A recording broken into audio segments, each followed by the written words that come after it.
So I watched The Flash Monday night, and not gonna lie, I gotta say, I was pleasantly surprised at how amazing this film was. Seriously. Like, before I seen it, I seen so many people be like, oh, this movie is the worst, it sucked, worst comic book movie ever, CGI was terrible, the acting was bad, blah blah blah. I seen a completely out of context clip of the Flash putting a baby in a microwave, and people were, of course, like taking it out of context and like trying to make it look what it's not supposed to be. Like, people are hating on this film that bad. And then of course there's others praising it as the best superhero movie ever, and I gotta say, it's not the best movie ever, but it was pretty good. So with that, anyone hating on this movie, did we even watch the same film? This is definitely one of those films that completely divides fan bases. This movie had me excited almost the whole time. I enjoyed this movie for the most part. Do not get me wrong though, I definitely have some gripes with this film. There's some stuff that rubbed me the wrong way and came off as like bruh, or like what the fuck, or like just things I didn't necessarily like. One thing I do want to mention is this film flopping as far as like the box office goes. I think the box office sales are low or whatever, and that's likely, highly likely, because of Ezra Miller IRL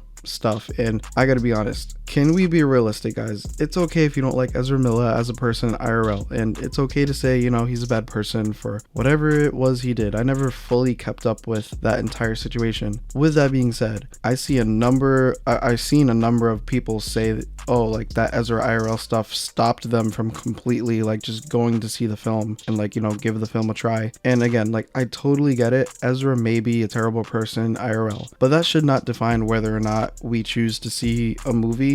On top of that, let it cloud our judgment of the film itself. Ezra is not the only person who worked on this movie, and there's so many good things about this film, I can't even lie. I made it so clear I never liked Ezra's Flash ever, and not because of Ezra's IRL shit. I don't give a fuck about that. I just prefer Grant's Flash, but I enjoyed this movie. With that out of the way, overall, I really seriously loved this movie. I was excited most of the time, again, like, although one time I did fall asleep at some point because I was just super tired and was doing a bunch of chores all day and errands. That always happens. I do so many chores and errands, then see a movie at the end of the day and get tired and fall asleep at some point during the movie. Anyway, getting sidetracked. Good film, would recommend checking it out. So with that, let's get into why The Flash was a pretty great film, but not perfect. Before we get into today's video, do you enjoy watching Spider-Man content on YouTube? If so, you found the perfect channel to join. For an affordable price of only $2 a month, you can get exclusive access to priority reply to comments, these cool custom badges I made myself, as well as some Spider-Man emojis. But wait, there's more! And lastly, you can get early access to content. If any of that sounds interesting, what are you waiting for? Join today. Thank you for your time. Back to your regularly scheduled content. So let's just start off with Ezra's Flash and, just Barry in general. Wait, which one? There's the future and then the past. Oh, okay. Let's talk about present/future Ezra's Flash. So I actually kind of liked him. He's super nerdy but charming, and you can tell this man has like ADHD. I don't know if that was a creative choice or just something Ezra kind of just improv/portrayed or whatever. But I think that was a cool aspect because I have ADHD, so when I noticed that, I kind of felt seen and understood a little. With that, Barry is very smart, lovable. Did I say charming? Because this man just has some swag about him. I don't know what it is. As far as him being the Flash, I'm mixed. There's things I love and there's things I don't necessarily like. Alright, I absolutely love the lightning around him when he runs. That's super dope and done well. I still like Grant's better, but it is what it is. I think there could be a perfect medium between Grant's and Ezra's lightning around them when they run. There could be a perfect middle ground between those two. One thing I think this Flash portrays better than Grant's Flash is the speeding scenes when he's speed running. By the way, of course, we're gonna compare this to Grant's Flash. That's just kind of what it is. I still like both though, but back to the speed scenes when he's running, speed running. Everything is slowed down, but he's still going fast, of course, but you can literally see almost everything. It's like detailed. I'll see if I can throw something on the screen to like kind of show you what I mean. It's probably going to be low quality, but if I can find something to throw on the screen, like just look at this. I like this. This is pretty cool. I do have one negative about it, which we will get into later, but this compared to this is kind of just like, okay, like it's just him running. We can't see anything. So I love that aspect of him speed running. They also explain certain things pretty easily and stuff. So I guess Flash has a meter on his wrist to keep up with his calorie intake, because if he doesn't eat enough, he can't run, because like essentially he's burning so many calories and using up so much energy that like he gets tired and his speed gets depleted. So he needs to constantly eat and like, you know, just be energized. So yeah, he has this meter thing, and this kind of leads into like the first, or like the beginning of the film, which by the way, great start to the film, I thought at least. Essentially it's him late for work because Bruce needs help. Essentially he wants Flash to clean up Batman's mess, and it's this scene of Barry trying to save a bunch of babies falling to their death. And yes, this is the scene of Flash putting a baby in a microwave. I seen that clip on Twitter with no context, like I said earlier, and people took it horribly, or like just spun it out of context like horribly. But with context, it actually makes like a lot of sense. Anyway, he goes to try and save the baby, but then his meter for his calorie intake says he's about to go critical. So he literally is in Flash time, where everything is just completely slowed down, like super slow-mo, tremendously. But of course, you know, he's fast, so he speed eats everything in the area, fills up his calorie intake, then proceeds to just save every single baby, a nurse, I think, and a dog. The scene of him saving them was actually pretty cool. I'll try to see if I can play it somewhere here while I was talking about it. So yeah, that was dope. Now the main story. I thought the main story was pretty cool. Essentially, Flash finds out about when he goes into the Speed Force, if he goes fast enough, there's this time spear thing. I forgot what exactly they called it in the movie, but this is actually so cool. I loved this. I thought this portrayal of the Speed Force was better than the Flash show version of the Speed Force. So right, he's in this like spear, and he runs either forward or backwards to the future or to the past, and it does this. These are like all the events around him moving towards him or away from him to choose whatever time he wants to go to, and he kind of just stops and pokes his head through the event, I guess, and exits the Speed Force into said time he wants to jump to. The Flash show did it like this, and I don't know, like this was okay, but the Flash movie did this concept so much better. Like I thought this was like, okay, like this is pretty like, you know, cool looking, and like it's kind of like really easy to understand even for like normies or just like the non-comic book nerds. And okay, I think I understand where people are saying, okay, the CGI isn't good, but can we be realistic? This is the Speed Force. It's not meant to be as detailed as a fight scene with crazy good action CGI or something like that. It's the Speed Force. It's not real. But they made it look really good, I thought, at least. Like there's enough detail to, you know, just get an idea of whatever set events are appearing. With that, he decides to go back and save his mom from dying by simply moving a can of tomatoes because she forgot tomatoes in the store earlier, which kind of snowballed into her being killed. That's the butterfly effect for you. Which, by the way, he does that after Batfleck told him not to mess with time because he doesn't know what effects it can have on the universe negatively. With that, Barry does that, and he's with both parents until he realizes there's another Barry, which is technically Barry 2, and he's younger than future/present Barry. Also forgot to mention, right before Flash enters the universe where, you know, his mom is alive now, aka Flashpoint, he's in the Speed Force going through the events of his life with his mom alive, and I think he was trying to go to whatever moment he left in time, but Dark Flash appears and just speed punches him right out of the Speed Force.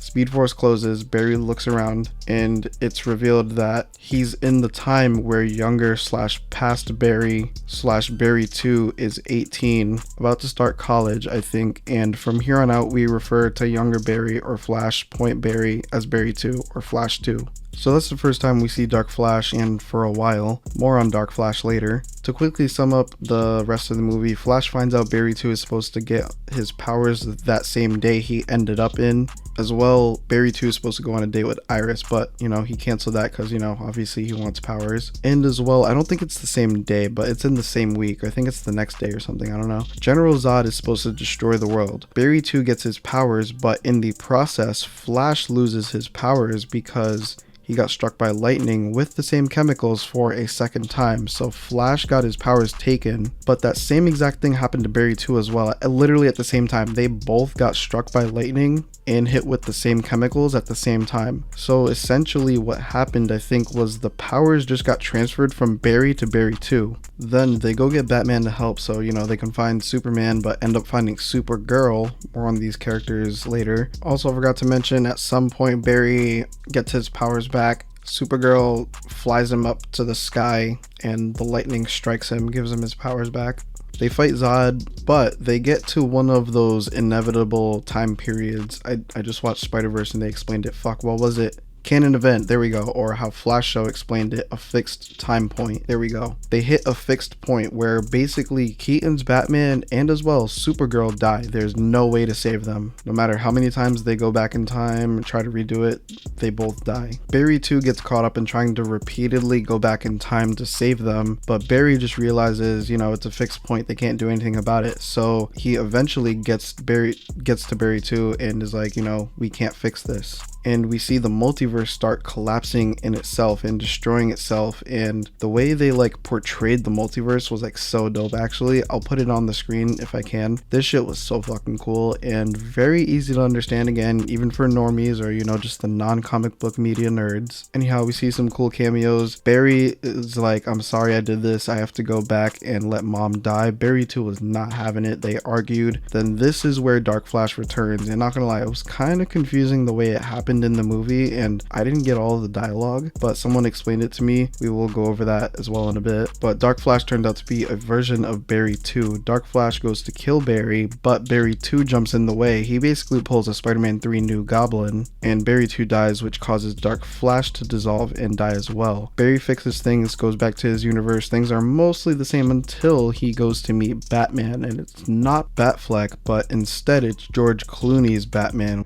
Who the fuck is this? Which I don't think I ever watched his movies. So overall, I like the story for the most part. I did not like the portrayal of Dark Flash. He was literally in 3 scenes, and I don't know, his story wasn't fleshed out enough to one, understand completely, but 2 as well, enough for me to care about him or empathize with him more. Alright, now let's move on to side characters and cameos. There's a lot. First, let's talk about Iris. I think Iris was cool. It's just like, she's kind of like super cool and chill. She obviously likes Barry, but as well, she sort of like ignores these like red flags she sees in Barry. Like, she thinks he's tidy, clean, and neat. Then a bunch of garbage falls on the floor out of his apartment that Barry literally tried to speed, hide, and clean right before she walks in. And, you know, they kind of just ignore it. Stuff like that was weird, but, you know, it's whatever. Not really a big deal. I like Keaton's Batman. He was pretty cool. I really enjoyed the scene of both Barry's and Keaton jumping out of the bat plane as the plane is in the background covering part of the moon. That shit was so sick. Kara, Supergirl,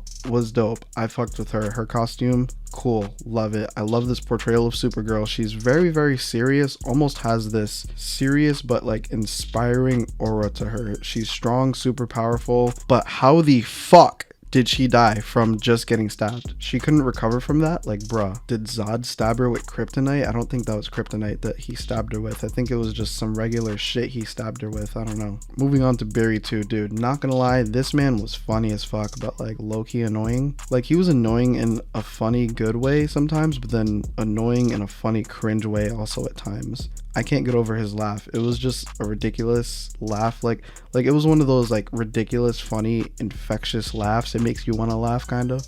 I will say, like, I don't know, Barry 2 was cool, but I feel like he wasn't necessary to the film, if that makes sense. So they could have just had it to where like Barry travels back in time, creates Flashpoint, and that new timeline Barry kind of just doesn't exist anymore and turns into original Barry when original Barry exits the Speed Force into like Flashpoint. So basically it's just Barry that created Flashpoint, original Barry, not original Barry and Barry 2, if that makes sense. Barry's parents, I don't know, his dad was alright, but Barry's mom was portrayed so good, and the relationship between Barry and his mom was chef's kiss, in my opinion. Better than the Flash show, I think, at least. But the Flash show did Barry's relationship with his dad and his dad in general better than the movie. Batfleck was also, dope as fuck. His action scenes were dope. Costume, cool. Oh shit, it reminds me, Wonder Woman made a cameo. There was a really funny moment. If I can find it, I'll play it right now. Crime and poverty. Well, I know sex exists. I've just never experienced it. The sex thing was a metaphor for gothic literature. There was just no way to recover from that. Just let it go. Yeah, you're living that down, ever, Barry. Well, maybe you can now that the universe doesn't exist anymore. With that, the side characters were mostly good, some flaws here and there. Costumes, let's go over some of the costumes. Keaton costume, it was nice, cool. I noticed he had some alternate suits. I don't know what any of them were, but yeah, cool, dope to see. Also, I forgot to mention, I don't remember if Keaton was the Batman I grew up with. He might have been, I don't remember. Kara's suit, oh my god, I love the suit. Kara's suit is beautiful. I loved it. I like the whole one-piece look rather than the skirt. The skirt can be cool, but the way this costume is built is like just gorgeous. I would be lying if I said it wasn't good. The top proportion, it's like red with the logo, and like the logo kind of being like the middle breaking point to the rest of the costume being blue, and the cape, the turtleneck part, beautiful costume. Batfleck's gray blue suit, I enjoyed it. It was pretty cool. I hope Matt Reeves makes a similar blue gray costume to Batfleck's in those movies, like for the Batman 2, but we'll see. Probably unlikely. Barry 2's costume, ugly, but that's kind of the point, I guess. It's his first costume, not much to say there. Now Barry's costume, the Flash's costume. Okay, it looks better in the film, but I still do not like the whole lightning parts of it personally. Like how, like when he's using his speed, like the lightning shines through the costume or whatever. I don't know. I don't like that part. Again, I think Flash could benefit from having his VFX look like a perfect middle ground between Grant's lightning and Ezra's lightning. There's a perfect middle ground between those two. So now let's talk about the villains, or the main villain, who I consider to be General Zod, because Dark Flash was a side villain in my opinion, and we will get to that in a bit. General Zod was pretty cool. I don't really know much about General Zod. Not a huge Superman fan. That man was strong as hell though. He captured Kara and killed her. That's crazy, to be honest. I don't know much else to say about General Zod. Cool villain to see, Flash, Batman, and Kara go up against side villains. Favorite things about them, any weird or concerning things. Okay, so the side villain, Dark Flash, and why I consider him to be a side villain. This man was in 3 scenes, I swear. And also, his story is a little confusing, but I'll try and explain it from what I understand. So when Barry created Flashpoint, right? I guess that also created Dark Flash. This was done by basically when Barry 2 tried to keep saving Batman and Supergirl, eventually one version of him in those universes got so mad and frustrated he just ended up going corrupt and went back in time to when Barry created Flashpoint, punched him out of the Speed Force, which is when Barry first arrives in his new Flashpoint universe. The second scene, it was like a scare thing, I think. It was like a really quick 2 or 3 second like scare scene or whatever, I don't know. Then the third scene was like the final battle sort of thing, when Barry 2 and Barry are arguing about whether or not Barry should go back and kill their mom and reset the whole universe. Dark Flash enters and tries to kill Barry, but Barry 2 again pulls the Spider-Man 3 New Goblin and dies, which causes Dark Flash to die because without Barry 2 there's no Dark Flash. It was revealed, like they're the same due to like a scar they had or something, I don't know. It sort of makes more sense, but I don't know, it was so like underdeveloped that I didn't care about Dark Flash. I had no reason to. I think Savitar from the Flash show was done way better than Dark Flash in the Flash movie because there's more story. There's a more fleshed out story there with like Savitar being shunned or disowned by his own team / family because he's not the original Barry. So yeah, I don't know. Dark Flash was just underwhelming, and that costume is still horrible. Did not translate well in live action, in my opinion at least. CW did it better with both Savitar and the Dark Flash / post season 2 Zoom costume. Okay, so let's get into the negatives of this film, or just things I didn't really like. Barry, like just the way bro runs with his arms going crazy, like what is this? I don't know, like that just looks so weird, the way he moves his arms while he's running. Why does he take off like this? It's so dramatic and unnecessary. Just do this like Grant does. Like, bruh, I don't know, maybe that's just me. And my last negative, speaking of Grant, why didn't Grant show up even for a couple seconds at least? That was so stupid. He should have made a cameo, even if it was small, I don't care. When they did the multiverse breaking, they could have showed a small clip of Grant running as Flash. That's all I wanted at least, but we couldn't even get that. Dude, honestly, like they literally could have just used like the Crisis from Infinite Earths, I think it was, footage where Ezra's Flash cameoed and Grant's Flash, like they met up together. I forgot what event that was. I'm pretty sure it was Crisis on Infinite Earths. I could be wrong though. But they could have just like reused that footage of them like shaking hands, and like they could have put it somewhere in the timeline as like he was running in the Speed Force Spear time ball, whatever. So like they didn't even have to like get Grant to film a cameo. That like they could have just literally did that, and I think that would have been completely fine. Like, bro, so disappointing, but it's okay, I guess. Not really, but you know, it is what it is. The next negative that I just thought about actually too is Central City is almost like non-existent in this movie. Like, we're in Central City for maybe like a minute or two before Flash just like zooms to Gotham to help Batfleck with his problem. And then like I'm pretty sure that was the last we seen of Central City. Hopefully in future Flash movies we see more of Central City. Just, you know, keep it in his city. I feel like the Flash and Central City, like their relationship is important to his character. Like, it's kind of like how, you know, like New York is important to Spider-Man, Gotham is important to Batman, you know what I mean? It's just that. It's kind of just like superhero trope. Another negative I realize is who killed Nora. Like, that wasn't revealed or even hinted at all. Like, I don't think they should have had Reverse Flash feature in the movie or cameo or anything like that. I do think they should have hinted, oh, it was another speedster, or maybe we somehow get a hint it was Reverse Flash. Just a little nod or something would have been nice. But I guess they wanted to leave it up to the audience to imagine whatever they want, I guess. Overall, again, massive W of a movie. The vibe of it was great all throughout the film. It has its flaws, but it's still like an amazing film. Highly recommend at least giving it a shot. At least give it a try. It's pretty good. I would say a solid 7.5 out of 10. So what do you think of the Flash movie if you have watched it, and do you agree with any of my takes or opinions, or do you disagree and, you know, have your own? Make sure you comment your opinion down below so I can discuss all of that with you in the comment section. Thank you for taking time out of your day to click on this video. If you are new to the channel, I cover Spider-Man related scoops, rumors, leaks, confirmations for the games, movies, TV shows, and I tried to upload as much as I can. You know, sometimes we do movie reviews over here too. So if any of that interests you, hit the subscribe button. We're on the road to 3,000 subscribers. If you want more of this type of content, leave a like on the video. Don't forget to check out my latest video on the left if you haven't already. I hope you have had a good day and that you enjoyed the video. Until next time.